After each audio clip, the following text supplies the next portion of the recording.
Thanks, guys. We're getting some breaking news from Washington. Speaking of China, on the COVID origins report from intelligence officials. Eamon Javers with the details. Eamon. Sarah, that's right. This is the unclassified summary now of the intelligence community's investigation into the origins of COVID-19. And what they're saying here is sort of all over the map, to be honest with you.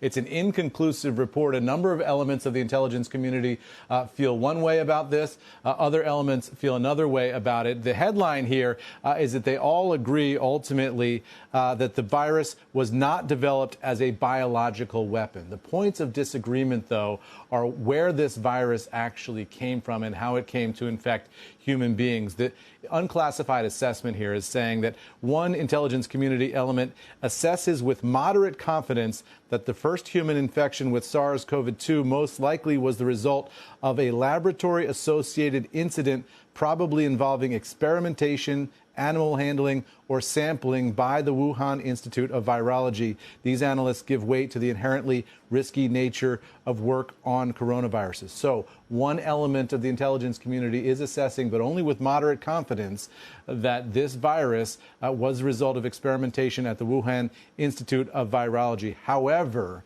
four other elements of the intelligence community and the National Intelligence Council assess with low confidence that the initial SARS infection was most likely caused by a natural exposure to an animal infected with it or a close progenitor of the virus. The virus probably would be 99% similar to the virus that emerged.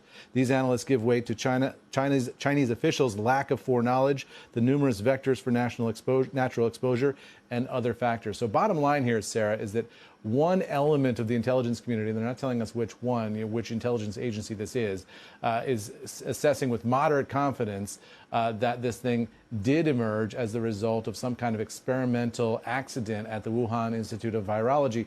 Other elements of the intelligence community of the United States disagree with that assessment, and all of them agree that it was not engineered as a biological weapon. And some of the intelligence community is pointing to an apparent lack of foreknowledge by Chinese officials that this was happening as evidence that this wasn't intentional.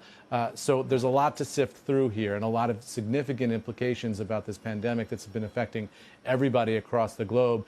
This idea that the virus had emerged as as the result of a lab accident had been treated as something of a conspiracy theory. Now you're seeing at least one element of the U.S. intelligence community endorsing that idea, but only with moderate confidence. And remember, intelligence assessments are on a sort of a spectrum. It's not black and white necessarily, 100% or 0%. Sometimes they say we're about 75% confident or about 55% confident. And that's what makes this difficult for policymakers going forward, Mike.